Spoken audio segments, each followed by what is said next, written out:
tonight I'm delighted to be joined by Dr. George Ackerman, who's a Parkinson's disease advocate, and sort of driving force behind Together for Sharon, which we'll hear a lot more about coming up. George, welcome in. I hope you're well. Thank you, and to your whole audience for giving us an opportunity today to speak our message. And in the United States, the biggest thing in the world is the Super Bowl. But for me, Parkinson's awareness is more important. So no offense to the fans out there, but we need to send this message. I wish they would put up a giant scoreboard and just for a minute, put our show and your show, but they didn't. Wouldn't that be nice? I did realize when you booked this date, I thought, I don't watch American football myself, but I know it's a big thing for a lot of people. So thank you so much for your commitment. And I think that opener is just, it sums up what you do and your commitment to the cause. So obviously we've been in touch online. I've been sort of watching your work from a distance, but maybe for anyone here tonight that doesn't know who you are, do you want to maybe give us that one before we get into the Parkinson story and everything? Maybe just give us a quick overview of who's George Ackerman, a little bit about what you do for your career and this sort of thing, and then we'll dive into why you advocate. Yeah, I mean, your name of your show is important, just not for my story, but my own self, chronic pain. Unfortunately, not to get off topic, but I had 2 spine surgeries last year that didn't work, and I might have to have a third. So maybe we could talk about back pain in the future. But for now, my career has always been dedicated to victims of crime. So I started as an attorney and then a police officer and did my PhD in criminal justice. And I actually work with African-American mothers who lost their loved ones due to crime in West Palm Beach, which is in Florida in the United States. And so I've always been an advocate for victims. So my heart goes out to those who are really forgotten by the criminal justice system in America. And I kind of correlate to the work I do today with Parkinson's, because until recently, the political world, the United States, has had nothing for those who have been diagnosed for Parkinson's disease and the caretakers. And for the first time, I'm proud to say, December 2023, the legislature, Congress, they passed the first bill in history to, it's called the National Plan to End Parkinson's Disease. So now it goes to the Senate. So I'm hoping in 2024, maybe a year after, they'll pass that and it'll go to the president for the signature. But it's not just about the U.S. I'm hoping other countries after will take that plan and implement them in their countries. And hopefully, if we have time, we'll get to that. But I really, again, I'm grateful for your time, your audience. And, I feel like we're all family. It's not just a podcast or a talk. You're doing something that's bigger than all of us that will make a lasting impression forever. So thank you again. Yeah, you're speaking my language there, because as somebody that often says he doesn't feel like he's got the energy to turn up on a Sunday night, but I do it because you feel like it's a bigger cause. Clearly we speak the same language. But I just want to say, yes, first of all, sorry about that chronic pain experience. Let's just get you back on to talk about that. And I'd also love to have you come on in the future as that bill progresses. It'd be great to hear, how your hard work sort of transpired. But what an admirable career, George. And you are not the first person that's come on here who's an advocate that comes from that background of law or working in the courts and things like that. But what an admirable career. So on behalf of everybody, your help, and thank you so much for those choices. Thank you. So in terms of, and I suppose, guys, if anyone's watching this live, anyone listening back on the podcast, I'll put links to support and everything, because I'm expecting this one to be a little bit of an emotional one. So if anyone listening or watching this needs a bit of support, let us know, and let us know if we can signpost you. But do you want to maybe tell us about how your sort of experience with Parkinson's disease started?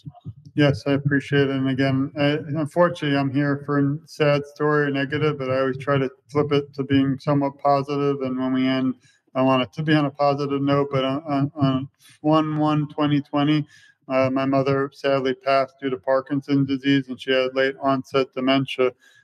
Back then, she probably had it for 15 years. They didn't have as much research and data today or awareness. Our journey was lost that day, and my mother was my best friend. So what I didn't realize is there's not a lot of male caretakers, which is sad. I don't know if the guys just don't want to step up or talk about it, but I always joke that I'm a mama's boy, and I spoke to my mother several times a day, and I feel that I wouldn't be the man I am today or even accomplish what I have if it wasn't for my mother's sacrifice. So I decided to start a website. It's togetherforsharon.com. We do not accept money. we don't accept anything really, except that I want people out there fighting this disease to know that we send our love and support, and there are people like me out there fighting. And literally, the only thing I want in return is a cure for this disease. And since then, I started, in a way, our own journey. The website really shows some resources from around the world to help people realize they're not alone. When I was going through it as my mother's primary caretaker, I actually felt alone. I felt sad, depressed, burnt out. When you have Parkinson's disease, it's very different because it affects every person so differently that's why it's very difficult to treat. So what somebody listens today about our journey doesn't mean it'll affect them the same way. Some individuals, never get dementia with Parkinson's, but if you do have Parkinson's, unfortunately, it's life changing and there's no cure. Last week, I had an honor to meet Michael J. Fox. I'm sure many of your listeners know, Wow. famous actor, and he has Parkinson's disease. And you can see it's really, affecting him, unfortunately. He had something called young onset, which means he had it very early in age, 30. But it's amazing that people think that it's an elderly disease. It's not. The other thing is, I always have so much to share. We won't get to it all, but if you go to the website, I decided a year ago it's not just about my mother and I anymore. It's about everybody. So what did I do? I found there was an organization called Parkinson's World Congress. I never even heard of them, and that's part of the problem. And what I learned is there's about 1 million people in the USA with Parkinson's, but there's 10 million people around the world. So I decided to really set a goal. In only 4 or 5 months, somehow, I interviewed over 500 individuals throughout the world. One group who I Wow. worked closely with was Parkinson's UK. So UK is another area that, there are people out there struggling, probably listening today, that feel alone. And, we just need to get their journeys and stories out.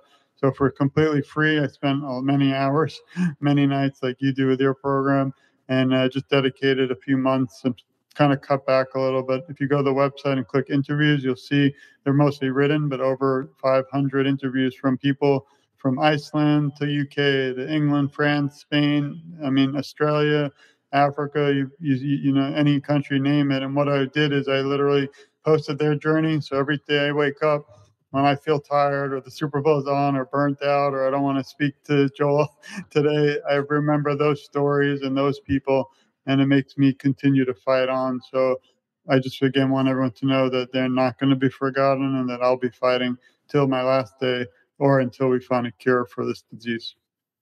That's so admirable. And can I just say, George, that really comes across as well, like following you on LinkedIn and Um, that commitment, it really comes across. And you speak so beautifully about your mother and obviously that relationship was really strong. Like that must have been really hard to get past the grief to then do something as such a force that you're doing with the Together for Sharon movement. Would you mind, like, maybe, and I appreciate this might be difficult and hopefully you've shared it a few times before, so that makes it a little easier. But can you maybe talk to us a little bit about when you went from that grieving process to the action for change process and what that looked like?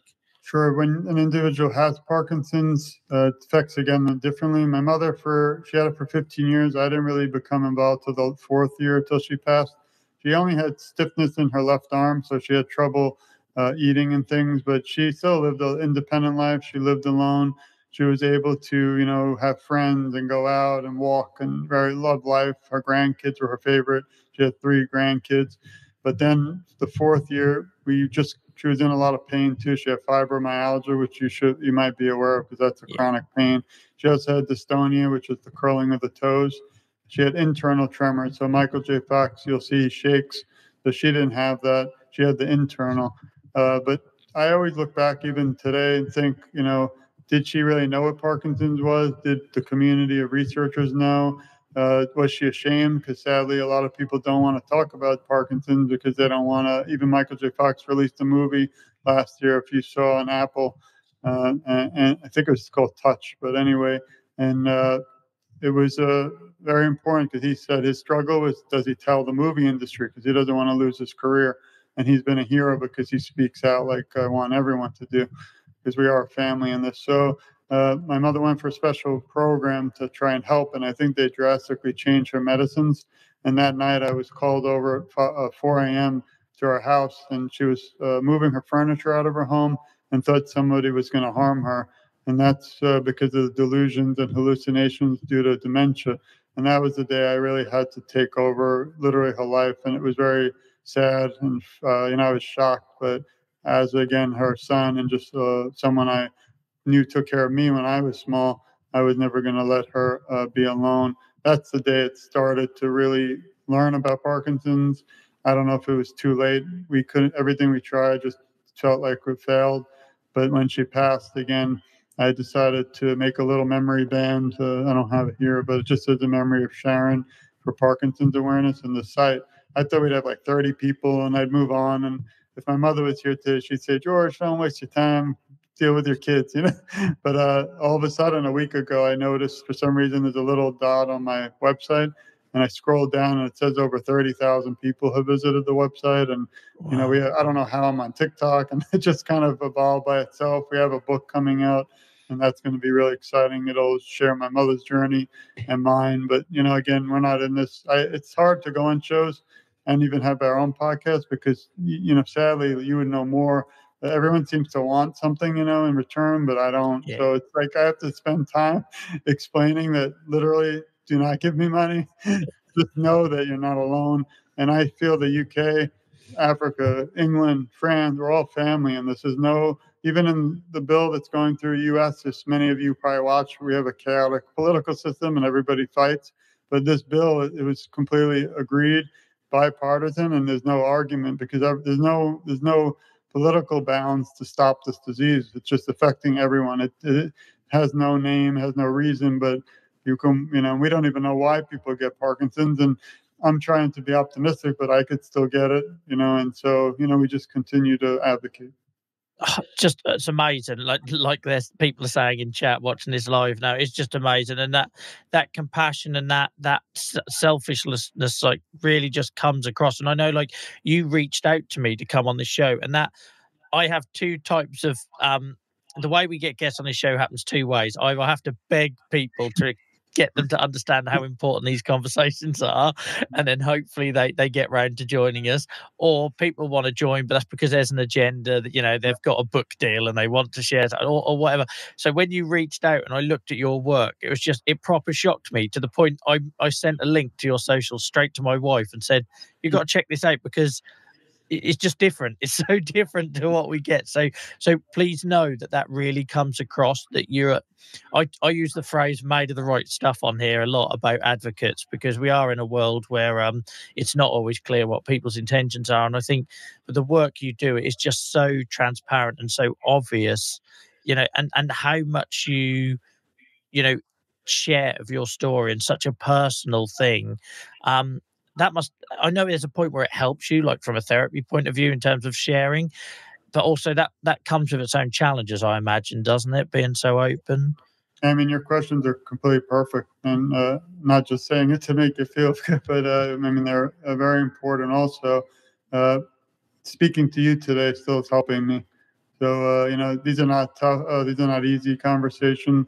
I've said it 100 times, and I've done like a lot of these, but and we have our own podcast. But I feel that I wouldn't be able to continue in this world maybe if I didn't have the opportunity like this today to speak to you and your listeners and viewers, because I don't become like just, hey, I'm going to show up, let's talk about it. But we add this to my website, we share it with the world, but we have to have a continuing conversation, or this is never going to get done. So I think even though it's been 4 years, I still grieve every day because any good things that happen, I could call my mother first. When I met my wife, she was also became best friends with my mother, so my wife's been a great support. And we co-host the Together for Sharon podcast, where we talk to people who have Parkinson's and just share their story. Just yesterday, I had an amazing one with an individual who's in the UK. His name is Matt Ferguson, and he's actually a comic book artist for Parkinson's. He has Parkinson's, and if you have time, if you check out our website under Together for Sharon podcast, it's not up yet. It'll be out next week. But we put up his comic strip, and it's incredible because it's like he has a little dot, which is Parkinson's, and it's him. So it's a cartoon, but they're film strips like the old days, which we went away Okay. from, which I don't think we should. But he's just a hero to me because there's people like that in the UK, around the world, no one knows about. And this gentleman is changing the world from in his own way. So again, I always reiterate it's not anymore about me and my mother, but I guess sharing his journey, talking to you is helping me still continue to fight. And some people are like, why do you fight? Well, I just feel in my heart I don't want anyone to have to go through, what my mother did and what I did as a caretaker. But again, not to get too sad, my mother again loved exercise. She walked many miles, but in the last 4 years, she went from walking to the cane, from the cane to a walker, from a walker to a wheelchair, from a wheelchair to bedbound. And we can't understand even why it accelerated because there are many individuals with Parkinson's, and they say you don't die from Parkinson's, you die with it. So even to this day, my mother was very healthy, and I'm still kind of baffled as to what really happened. But like I said, it treats every person sadly differently. But don't let Parkinson's ever define you. It might be part of you, but that's not what I wanted my mother to be remembered for. And that's what talking to you still helps me. And unfortunately, I still think I'm grieving. And some days I'll have these and I'm fine.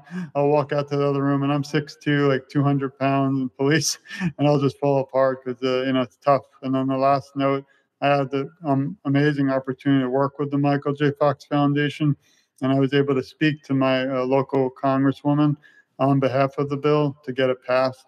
And I had a 3-minute quick speech, which I practiced, and I like talking, so I've spoken in big audiences. And I put the speech on the website under the National Plan to End Parkinson's Disease. But it was just a 3-minute quick speech. And then when I got there to do it, it was on virtual.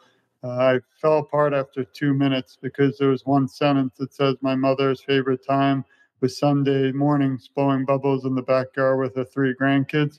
But because of Parkinson's disease, she'll never be able to do that again. So those are again, some of the tougher times. But like I said, from the tough times, it brought so many incredible opportunities, like speaking with you and so many positive people I would never have met. So I'm really, again, so grateful for our time today and our friendship, hopefully going forward.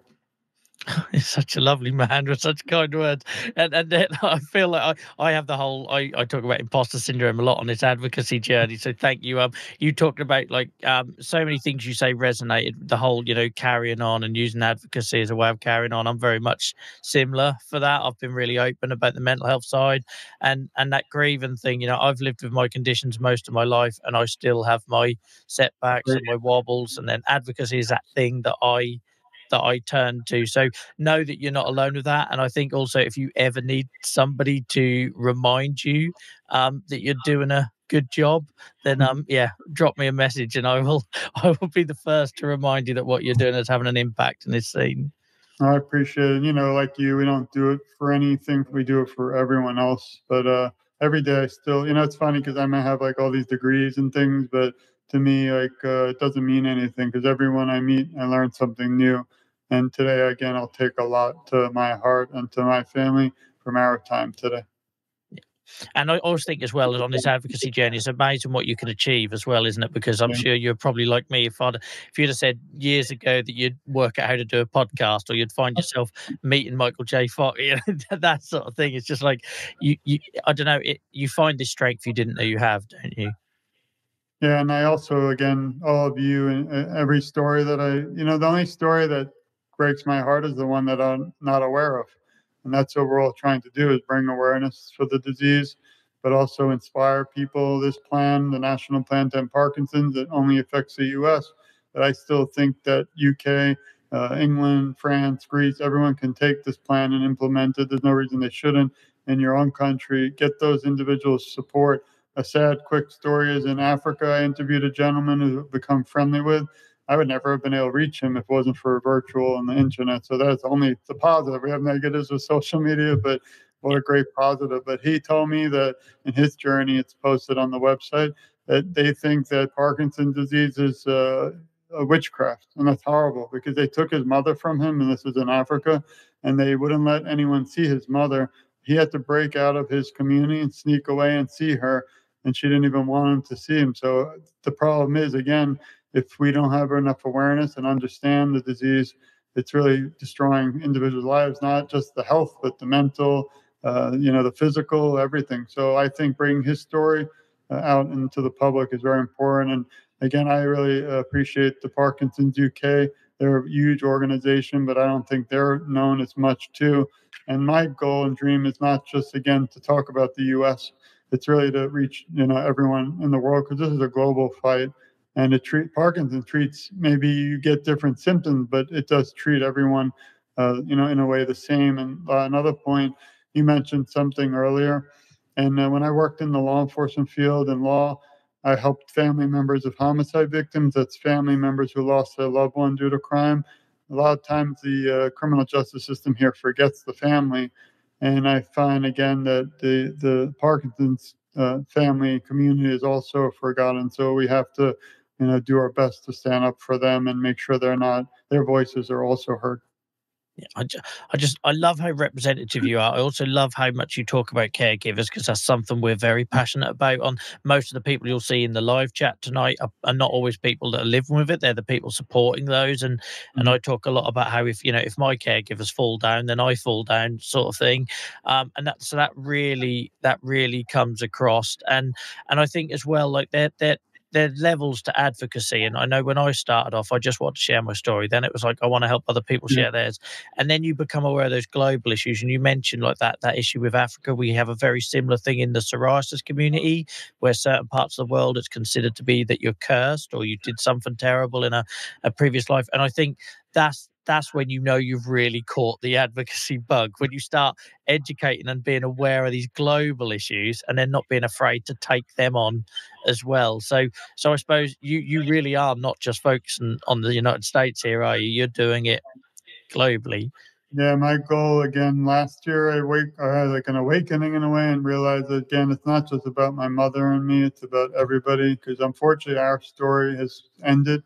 Mine continues on as an advocate, but I'm no longer a caretaker, unfortunately. But there's so many again out there, and I find if I could coin a term, maybe I should trademark it and sell.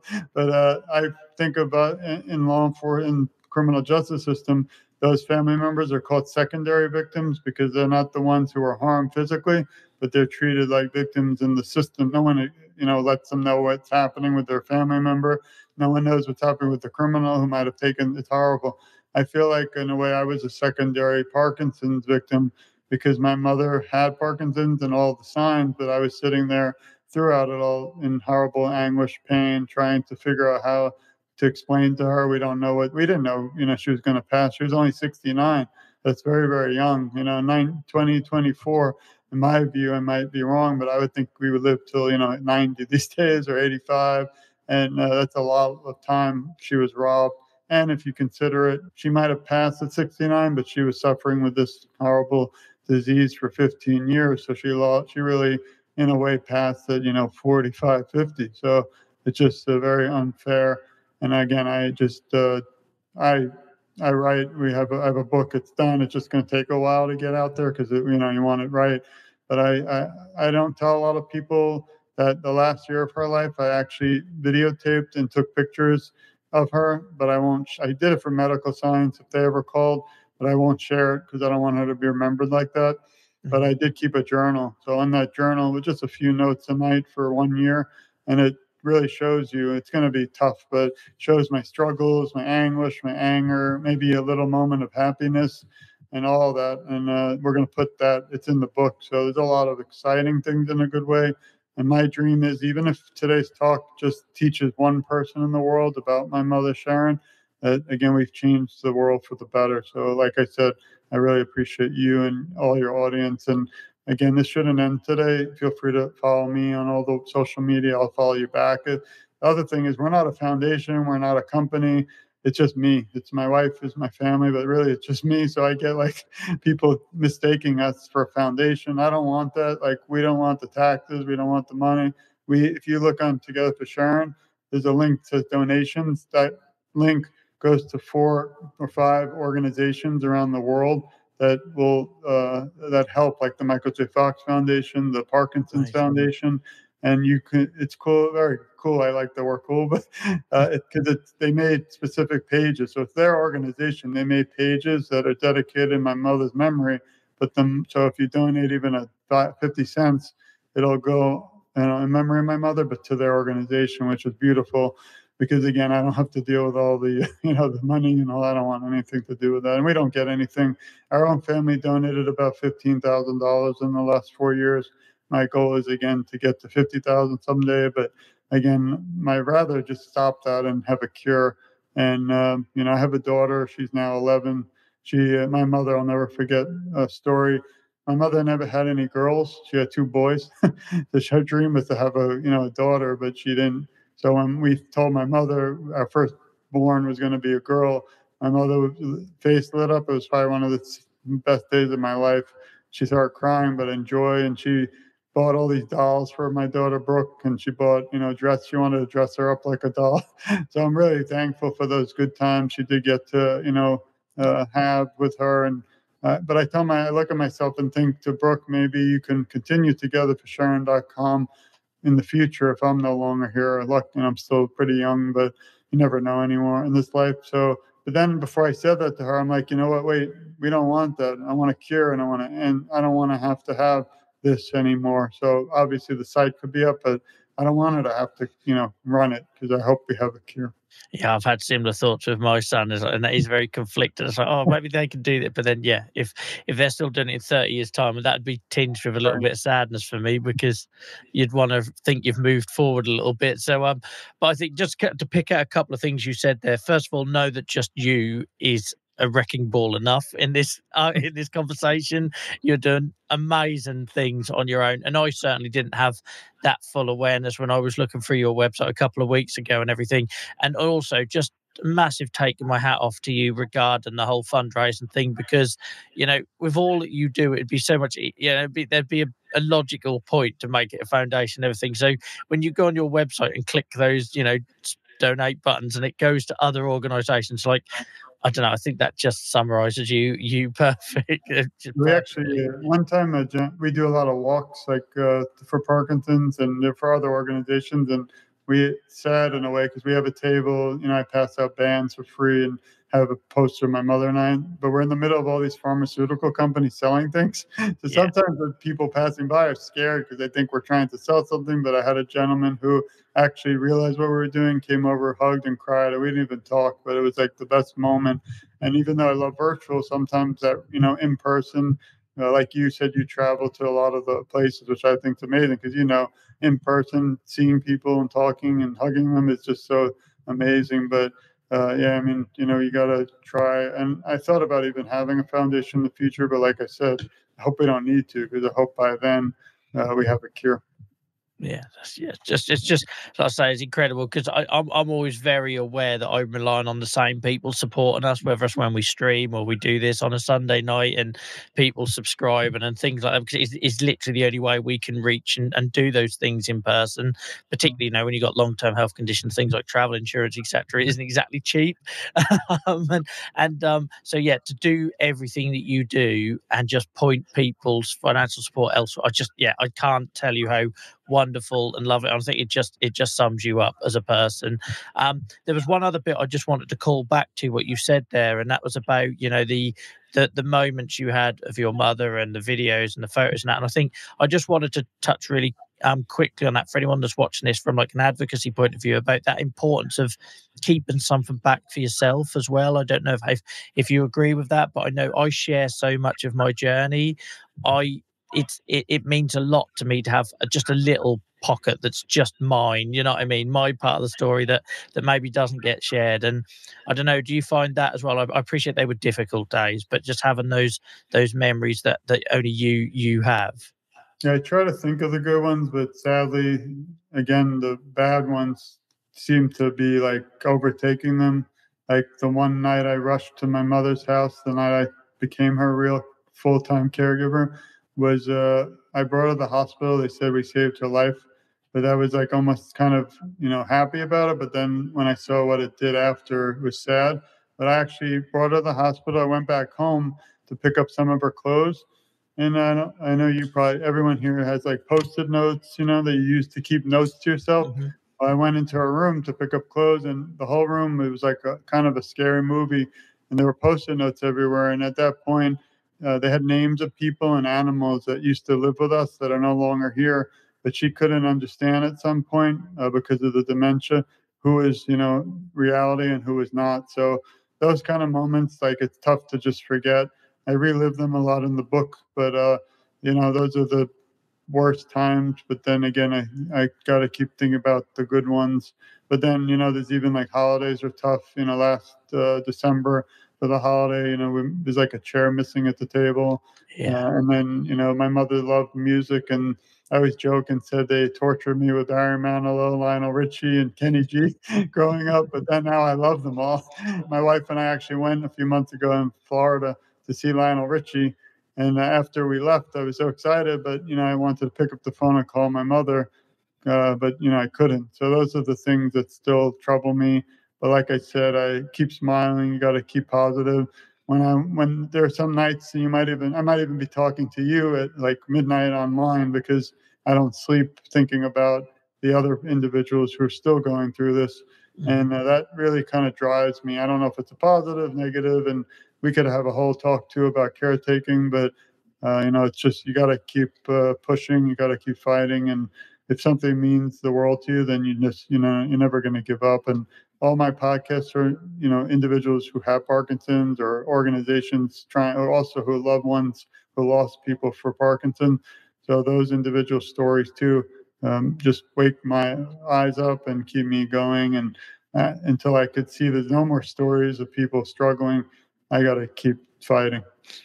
Yeah, well, know as somebody on as an onlooker of all the paths you could have chosen with that grief, you've definitely done the most positive thing and more. You go above and beyond. So thank you for everything that you do to raise awareness. And I suppose on that point of like raising awareness, I'd like to talk about the Michael J. Fox thing because, like, for somebody from my generation, you might haven't had an elderly relative or something with dementia, but for Parkinson's, that was really, as a man born in the 80s, that was my first real sort of public conversation awareness of the disease. And yeah, tell us about meeting him and what did you talk about?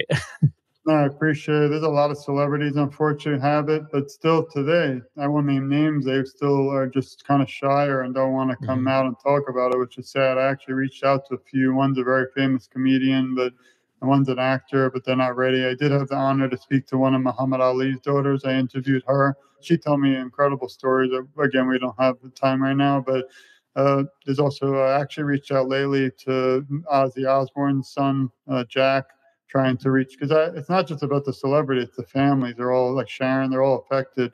There's also so many, sadly, some who we've lost, like former Attorney General Janet Reno.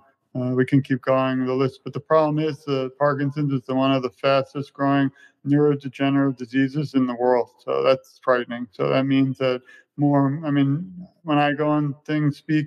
Even I did a podcast the other day.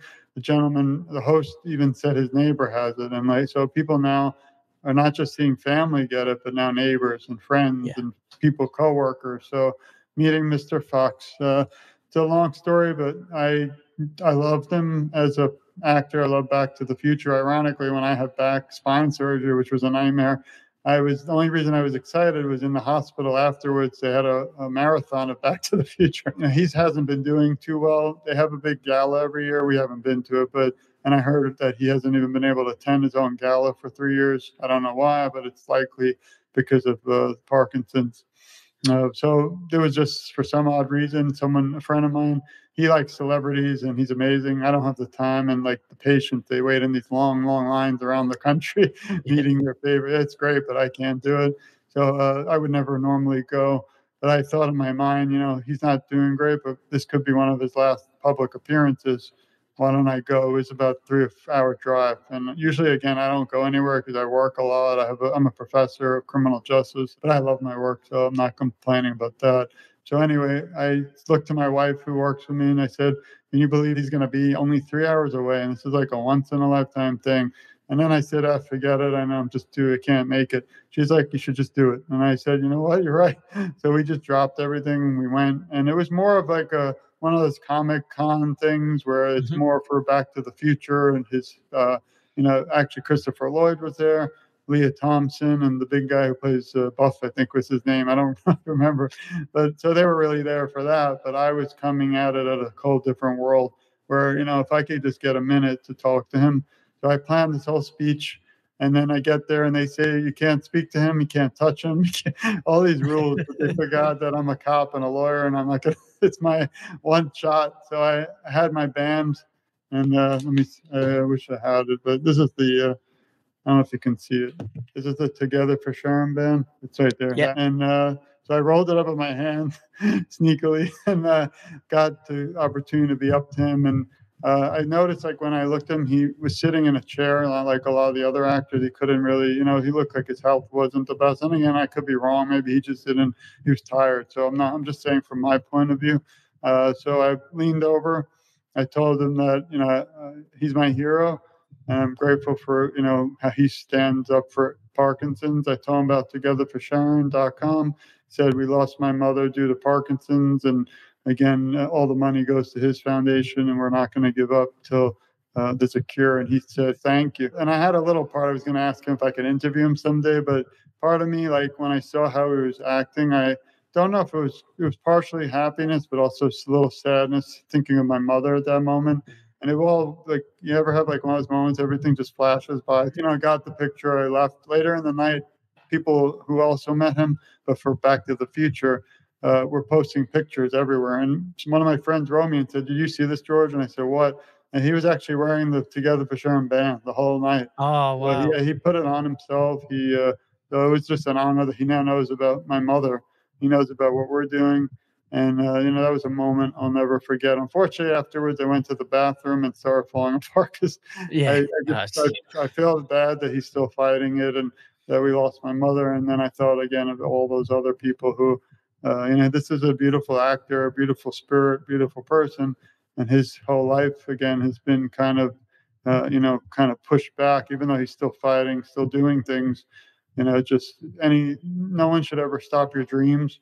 And Parkinson's, unfortunately, when it accelerates, because we can't control it, it can ruin individuals, lives, caretakers, families. And I still feel confident that we will have a cure very soon if we all play our role and play our part. And if everybody listening just tells one person, like a neighbor, a friend, a cousin, someone you haven't spoke to, that they know about Together for Sharon and your work, Joel, that we've spread the word. And I hope that really spreads like more of a disease than Parkinson's, because our word of mouth is much better and more efficient than even medical science. So I think, if you look at other diseases and viruses like COVID, unfortunately, I mean, I'm not saying it's gone and all that, but we had some kind of vaccine fast, like beyond history.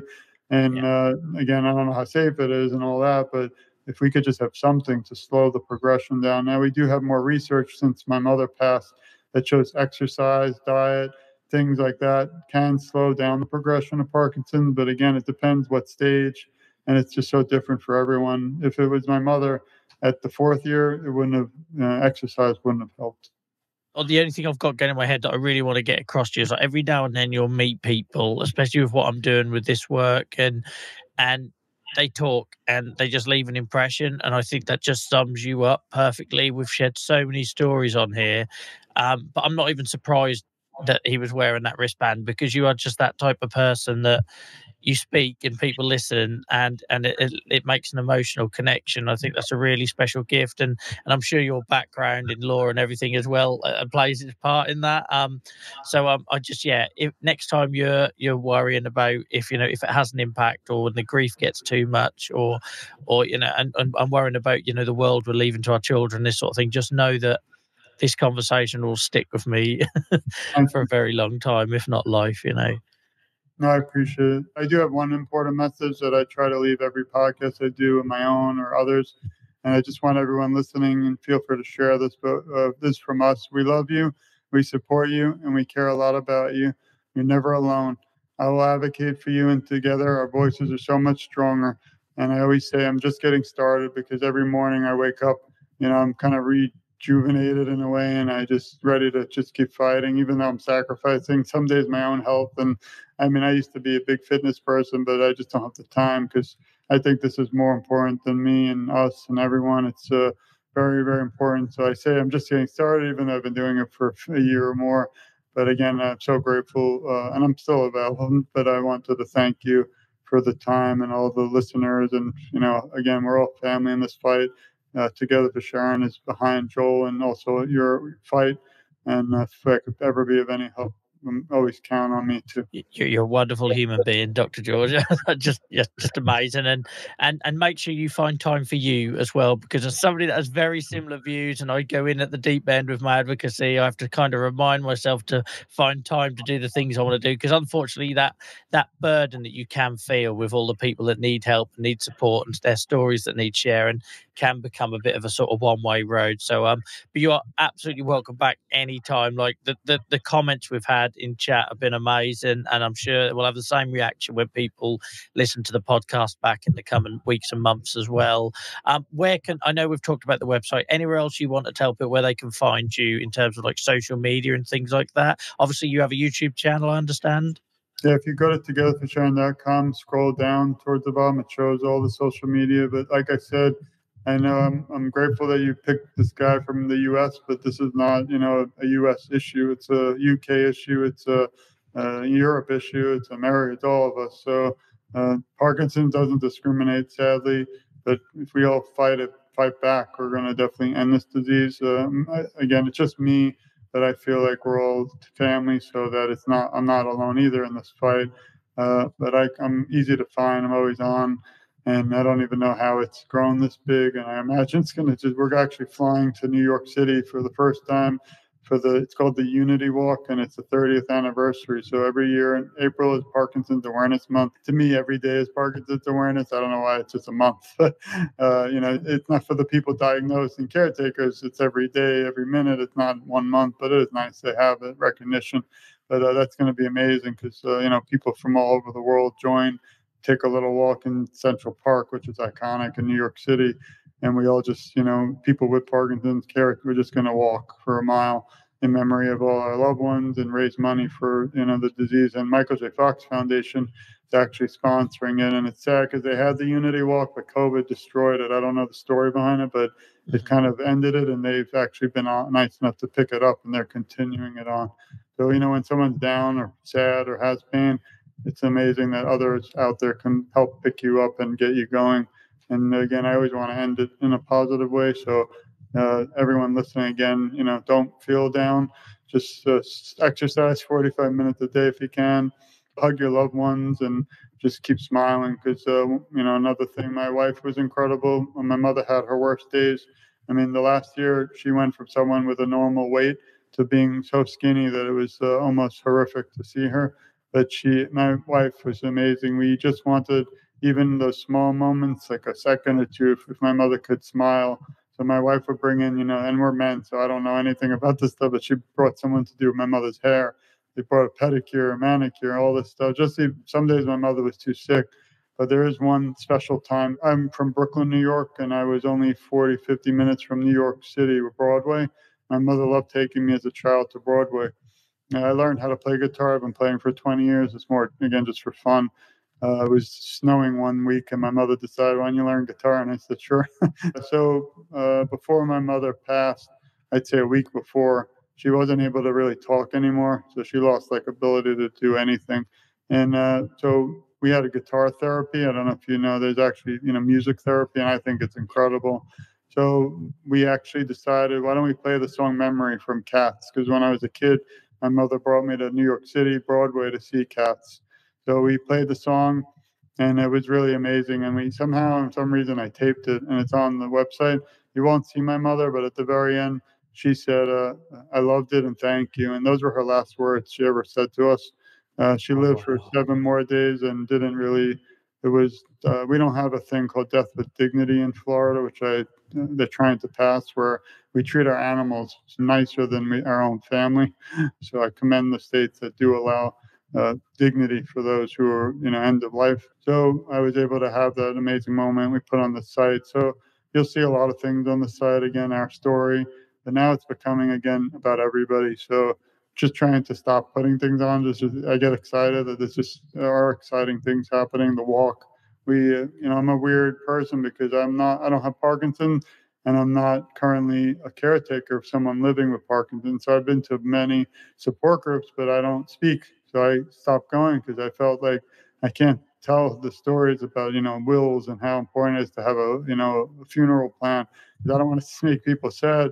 So I was approached by a Canadian organization called PSP Awareness.